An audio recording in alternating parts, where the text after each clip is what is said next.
everyone. I'm Charlotte. And I'm Dina. Welcome to the Grim Curriculum, and thank you all so much for being here. It is that time again, friends. It's a serial killer series starting today. That's right, we're in for another rough ride with this one. I know we do say that a fair bit, but it is kind of the nature of what we do here. Right, it's what we signed up for, but yet again, we're covering one of those people who is so unbelievably evil that it's hard to believe this story is real. Today we are covering Robert Hansen, who is best known for the fact that he would kidnap many of his victims and fly them into the Alaskan wilderness on his small plane. He would then turn them loose and proceed to hunt them down. For his crimes, he was sentenced to a whopping 461 years. So let's get into the story of Robert Hansen, the Butcher Baker. Some of you might be familiar with this story already. The 2013 thriller called The Frozen Ground, starring the one and only Nicolas Cage, John Cusack, Vanessa Hudgens, and 50 Cent himself. We haven't really covered anyone like Robert Hansen yet in the sense that he was one of those incel type guys. And okay, so let's quickly just get into exactly what an incel is for those of you who might be unfamiliar with that term. Yay. So, incel is short for involuntary celibate. These are people who essentially want to have sex, but blame others for the fact that they aren't really getting any. This often leads to a deep rooted hate, most often for women. These are the kind of guys who whine and cry about how women don't like them, but refuse to actually acknowledge that it's because they're kind of shit human beings. And this is something I spent a lot of time dealing with back in my streamer days. I say that like it's so long ago, but you know what I mean? Like, Yeah. oftentimes there are people who just hate you and think you should die just because you're a woman. And honestly, you can fuck right off with that kind of attitude. Do better. Yeah. We aren't going to get too much far into that just yet. But I am sure that both of us could rant about incels for literally hours on end. Yes, and instead of that, we're just going to focus on old Bob instead. A man who not only hunted down women for sport, he did it all while running a bakery and convincing everyone around him that he was just a meek family man who loved his kids and wife.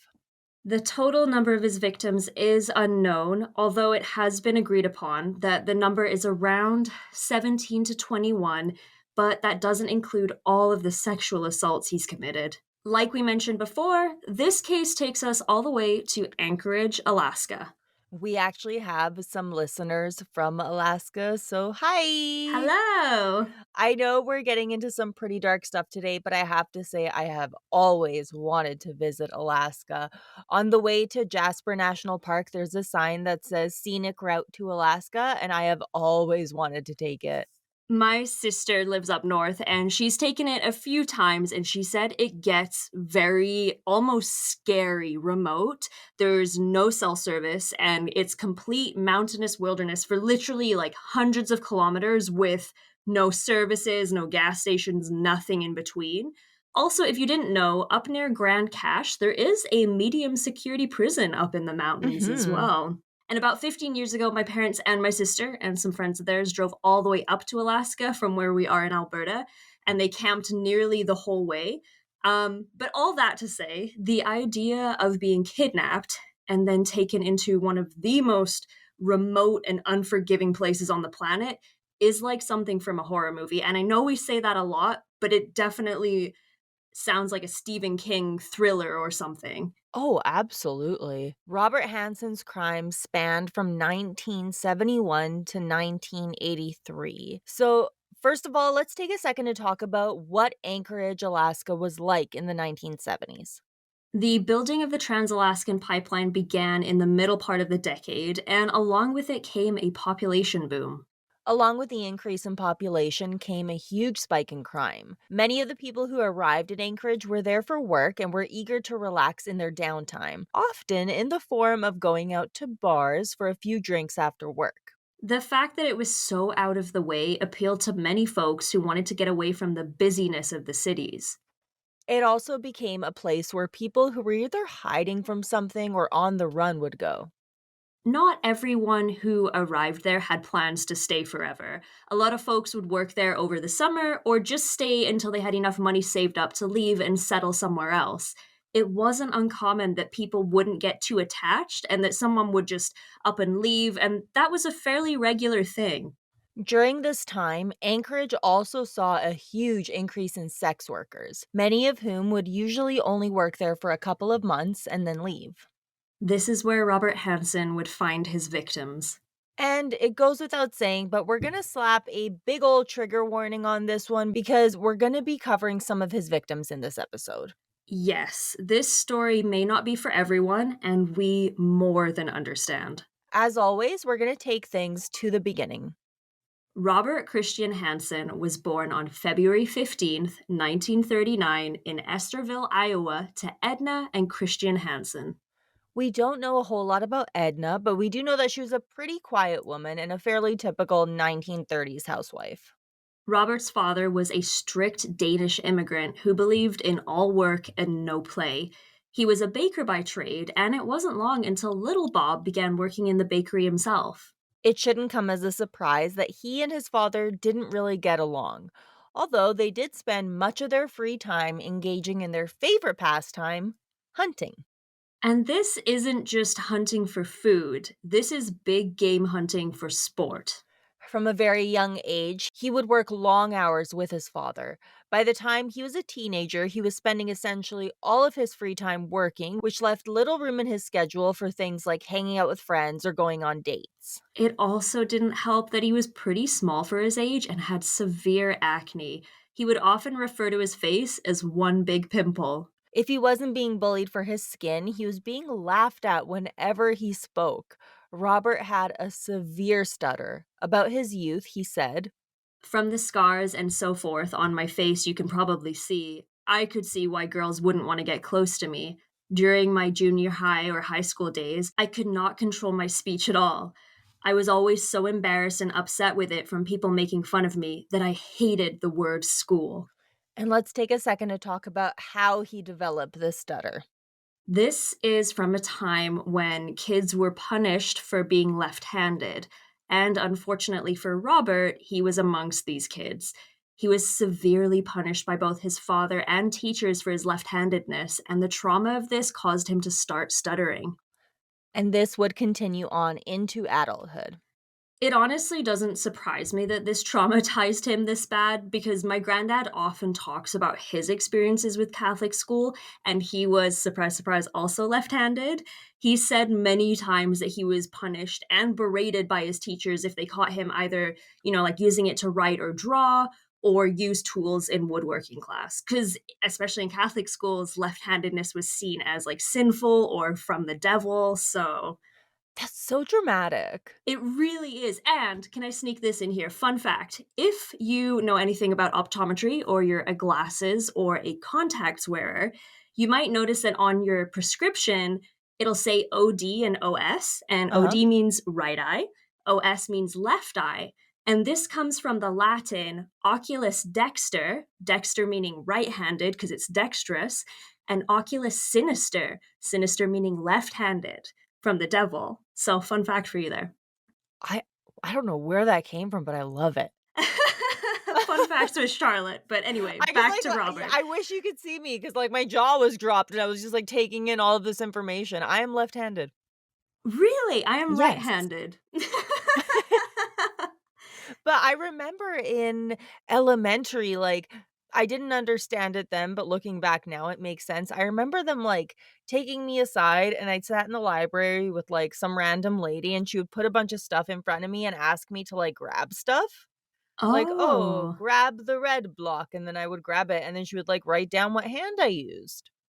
that's wild. Even because, like, obviously, we weren't around in the 70s. So it's crazy to me that even when you were in elementary school, that was still kind of noticed at the very least. I wasn't punished for it, but it was, like, discouraged, if that makes sense? Wild. Yeah, that's crazy. And this was in the mid-90s, that's just so bizarre and random to me, like, focus on other things.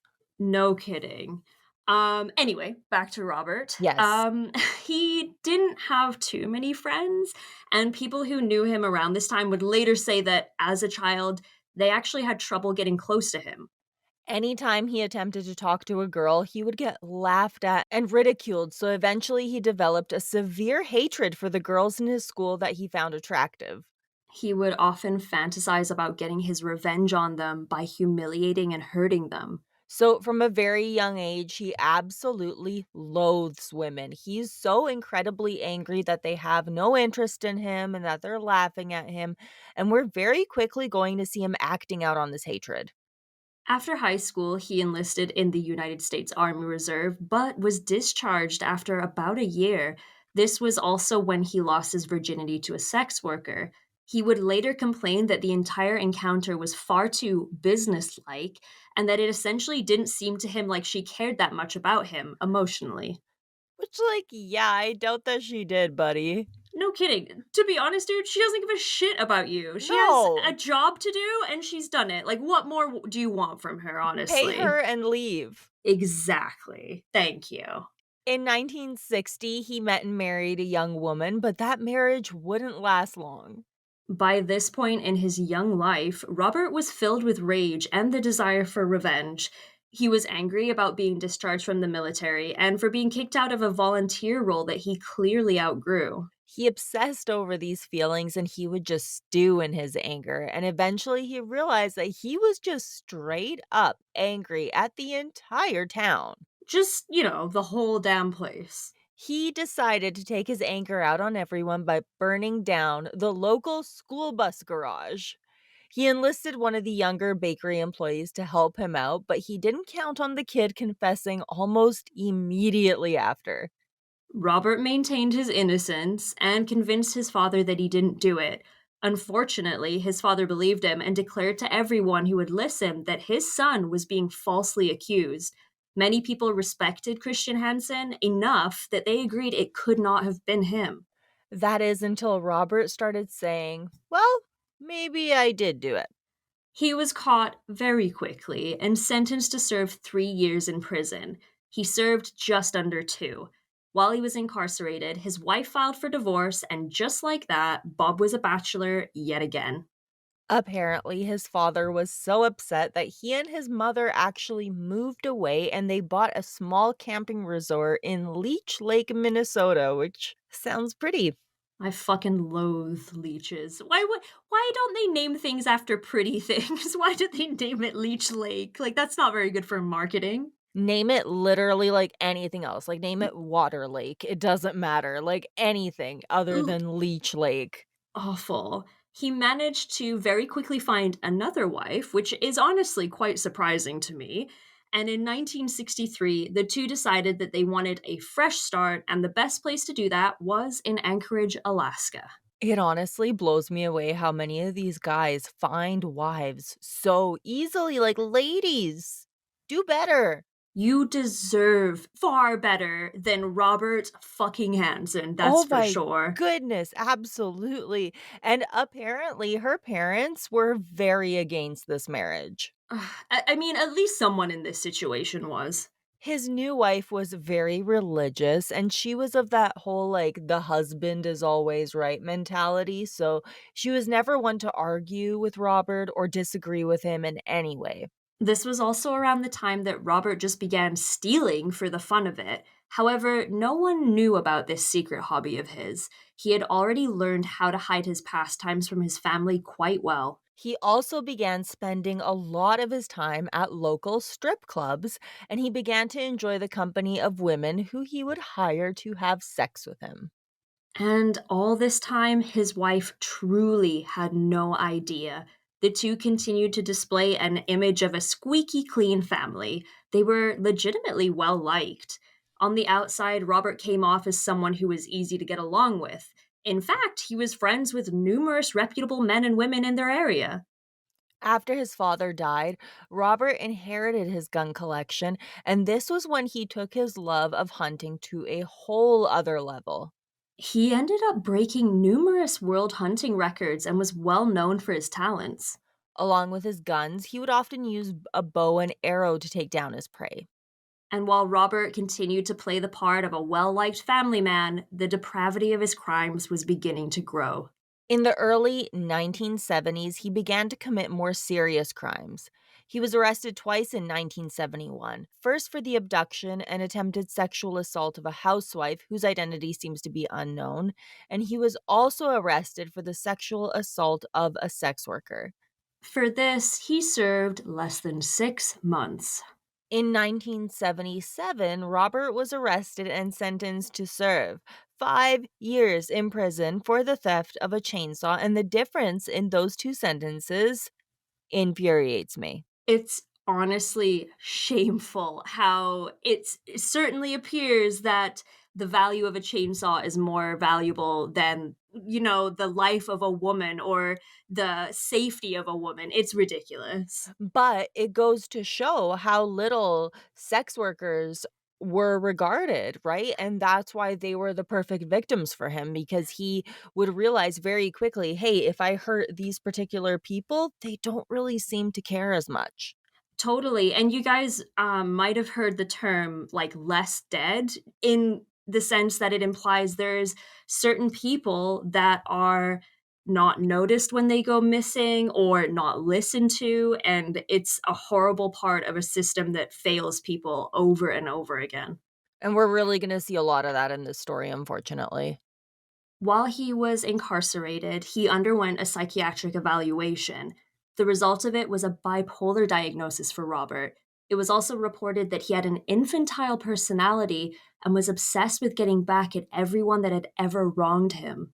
The psychiatrist requested that Robert was medicated with lithium to manage his new diagnosis. However, he was released soon after, and the medication was never enforced. His sentence was actually overturned due to an appeal as it was considered quote unquote too harsh.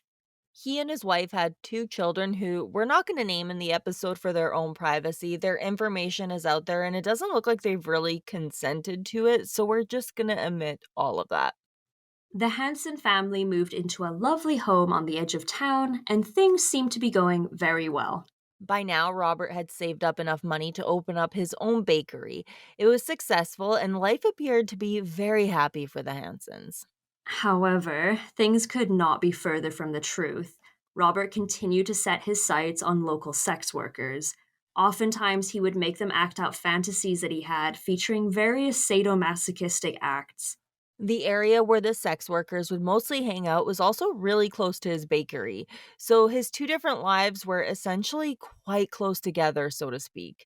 He was able to play the family man who runs a bakery role, and then when that was over, his darker life was a hop, skip, and a jump away. Which meant his victims were not only close by, but they were accessible. He would essentially be able to see the women from the window of his bakery and would spend time watching them all day. Like we mentioned before, we don't know the exact number of victims. The following murders are either ones that he's proven to have committed, others are ones that he's confessed to. We're going to let you know which is which. We also just want to point out that thanks to new DNA testing, there are unsolved murders being linked to him, some as recently as 2021. Because of this, it can be a little difficult to pinpoint the exact order of his kills. We're going to start with Celia Beth Van Zanten. Before we get into Celia's murder, who usually went by Beth, we just want to clarify a few things because this one is a little different. So, this murder is still considered unsolved. However, after his arrest, an aircraft map of his was found with various X marks on it. The body of Beth was found at one of these X markings. Robert Hansen would refuse to confess to her murder. A pattern of his that we're going to see emerge quickly is that he would confess to killing sex workers, but he'd deny killing women who were not involved in that world. However, it's been proven that not all of his victims were in the sex work industry. And in my mind, that's just how he tries to justify his killings because he's willing to admit that he killed sex workers because, again, he sees them as less than, and in his own twisted mind, that is okay. Beth was only 18 years old. On December 22nd, 1971, she had been at home with two of her older brothers. At one point in the evening, she left to visit a convenience store. She was never seen alive again. Beth was found with her wrists tied behind her back with speaker wire. Her body showed signs of sexual assault, and her chest was slashed with a knife. However, this horrible injury was not what killed her. She managed to get away at some point and escaped. She was running in deep snow with her hands tied behind her, and while running, she fell approximately 50 feet. Somehow, she managed to survive the fall and continue to try and run for safety. Her body was found days later after everything she had endured. Celia Van Zanten had succumbed to the cold. Robert Hansen's second victim was most likely 17-year-old Megan Siobhan Emmerich, who was last seen on July 7th, 1973, in Seward, Alaska.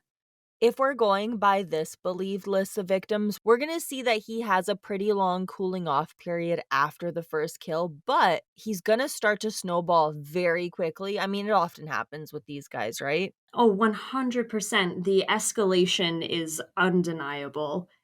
Megan was a student at what is now the Alaska Vocational Center. She was last seen walking out of the shared laundry room that her dorm had. She vanished without a trace and left all of her belongings behind. She wasn't reported missing until July 10th. However, her roommate spent the 3 days searching everywhere for her. We don't know a ton about this murder, and it's another one that, again, is still considered unsolved. But Robert Hansen was in Seward during the time that Megan went missing. Not only that, he marked an X on his map where her body was found, and he also confessed to another inmate when he was incarcerated that he took her to a remote cabin where he murdered her and buried her in a shallow grave. We're gonna see this pattern with him. He confesses things to inmates, but he refuses to talk to the police about it because, like we mentioned, this is usually in the cases where the woman he murdered wasn't a sex worker. It seems to me like he wants to be, oh, big macho man that kills women in front of other inmates, but when it comes to actually confessing and doing the right thing, he is incapable of it. And that's where with him, with like these murders, I wonder because is it a Pee Wee Gaskins thing where he was just confessing to everything, or did he actually do this? But at the same time, why did he have the spots marked on the map?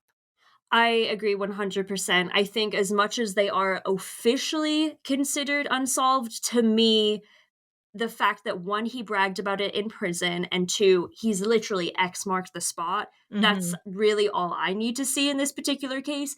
Given what we know did actually happen for sure, it makes sense to me. Yeah, I'm with you on that for sure.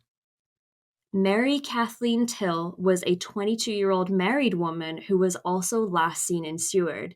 She actually vanished 2 days before Megan Emmerich, but her body would not be located until later. Mary lived in Seward with her husband, who worked on the Trans Alaska Pipeline. She was a student who went to the same school as Megan. One day, her friend drove her to a bakery, and I want to clarify it wasn't his bakery, but she dropped her off there. And a friend of hers saw her at a nearby waterfall between 1:30 and 2 p.m. But after that, she was never seen again. This was extremely out of character for her. She was not the kind who would go anywhere without telling her husband and loved ones. Her body was found on another spot that was marked on Robert's map. This is yet another murder that he would deny. Personally, I'm convinced that he committed these because he had an extremely negative outlook when it came to sex workers. He had no issues admitting that he killed them, but we see this with a lot of serial killers where they admit to just about everything they did, but then hold back on the stuff that they happen to feel shame over, or they just don't see equally to their other killings. Because again, I hate to bring up Ted Bundy, but he killed underage girls, and we know that, but he refused to talk about those. But with his other murders, he wouldn't shut up about them. I think what it boils down to is he had convinced that he was somehow doing something righteous by killing sex workers because he saw them as lesser human beings. Yeah. But the fact of the matter is, he was just a piece of shit who hated women. But because there isn't that stigma that the sex workers carry with them, he had to kind of be like, no, I didn't do that because they weren't sex workers. And I only attack sex workers because they're bad. And it's like, no, Robert, you're just a piece of shit. Sorry about Right? it. Yeah, like he's self-righteous with something that he has no right being self-righteous about. 100%. This next one is particularly sad, and I mean, they're obviously all very sad, but the true identity of this victim has yet to be discovered. She is only known as Eklutna Annie, which comes from the fact that her body was discovered 1 mile south of South Eklutna Lake Road in Eklutna, Anchorage, Alaska. Her exact age at the time of death is unknown, although she was most likely between 16 and 25 years old. She was involved in the sex work industry, possibly as a dancer. It's most likely that she was murdered in 1979, however, her body wouldn't be found until the following year. She was found wearing a brown leather jacket, a light colored knitted sleeveless shirt, blue jeans, and red knee high high heeled boots. She was also wearing a metal bracelet with 3 turquoise stones, a copper necklace, and gold plated hoop earrings. She was either Caucasian or of Aboriginal descent. This was the first murder that Robert Hansen would actually confess to. Therefore, we do know a bit more about what happened, or at least his version of events. He didn't admit to killing her until 1984, but he did remember that she was possibly from Kodiak, Alaska. Robert picked her up and they agreed to go back to his place. They passed house after house, but Robert continued to drive. Eventually, she realized that he was just going further than they agreed, and she commanded that he stop. He told her that he was just going a little further, to which she replied, "Well, I'm not." He then pulled a gun out and told her to do everything he said or he would kill her. He also said that once he took her to Eklutna Lake, his truck got stuck in the mud and he actually made her help him get it out. He told her that he was just going to take her home because he was over the entire thing. She didn't believe him. Once it was unstuck, she took off, but he caught up to her quickly. He then grabbed her by the hair and pulled so hard that she fell to the ground. She then screamed and begged him not to kill her. He promised her that he wouldn't, as he tied her up in an attempt to calm her down. He then laid her face down and stabbed her once, killing her almost immediately. Since the discovery of her body, numerous 2D and 3D reconstructions of her face have been done in an attempt to figure out just who she was. In 2020, a new facial reconstruction was done, but it doesn't seem like we're much closer to finding out her identity, despite the fact that it seems like there are still people out there determined to give her a name. And honestly, we've recently seen both the boy in the box and the lady of the dunes identified thanks to new genetic testing that's being done. So I'm always trying to stay optimistic when it comes to these cases. And I legitimately hope that they find out who she is so her family can have some closure and she can have a proper burial after all of this time. We also just want to share a quote from Autumn Smith, who is an advocate for missing and murdered women regarding this. Identifying Eklutna Annie means that no matter how you lived, whatever circumstances that you're in, that even after death there is equality here. She deserves just as much as a search for her people as any other victim, as any other survivor. I could not have said that better myself, and it's Really. 100% true. A human being is a human being. They deserve the right of any other. It was honestly, when I looked into her, I felt a sense of relief to see that there are still people actively trying to figure out who she was. Yes, because I there has to be someone out there that knows something, or because she has to have someone that missed her or misses her, you know? And I hope that we're able to identify her finally while her family or her friends are still around to get that closure. And I mean, they identified one of Gacy's victims just last year. Yeah, they So, absolutely this is did. happening. It's something that is going on right now, and I every time I see it happen, I consider it like a huge win because these people deserve everyone to know who they were. It's very important to center a lot of this around the victims because at the end of the day, who gives a shit about Robert Hansen? He's dead now, spoiler alert, and Yay. thank God for that. I think it's important to talk about the women and who they were, and I am sad that we don't know more about them because Mhm. they deserve to be elevated to a place that he could never even dream of. I couldn't agree more, and it's one of those things where I absolutely feel that way too, because you can talk about Robert Hansen and there's a ton of information about him out there, but at the end of the day, it boils down to he was a piece of shit who fooled his entire family, who lied to everyone around him. He was not a remarkable man who did remarkable things in any way, and he's just gonna get worse as things go on, and he sucked, guys, he sucked. And all that to say, this series is off to a pretty rough start. I think we can agree on that. Yes, by this point, Robert has already started killing, but he hasn't quite figured out how he likes to do it. And next week, we're really going to see him find himself as a killer and start to come up with new and twisted ways to murder his victims. Not only that, but we're going to see him realize very quickly that he gets just as much joy from scaring his victims as he does from killing them. It truly does become about the thrill of the hunt for him.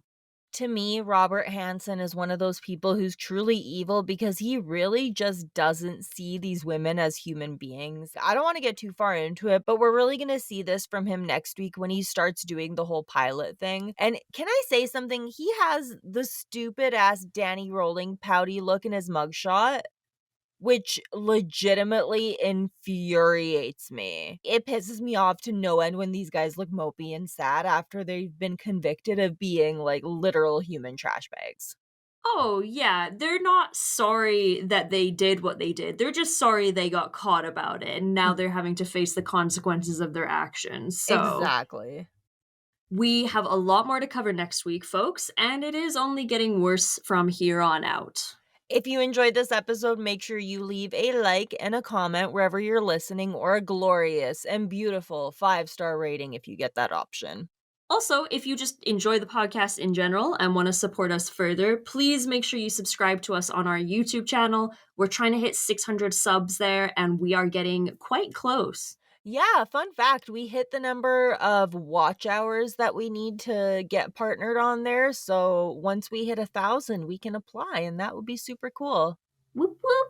Yeah. Don't forget to check out our merch on both Threadless and Etsy. The links are available in our bios as always. And speaking of links, make sure you take a peek at our Patreon where you can sign up for all sorts of exclusive content. It's that time again, friends. Thank you so much to our beautiful, wonderful, amazing, grim VIPs and up.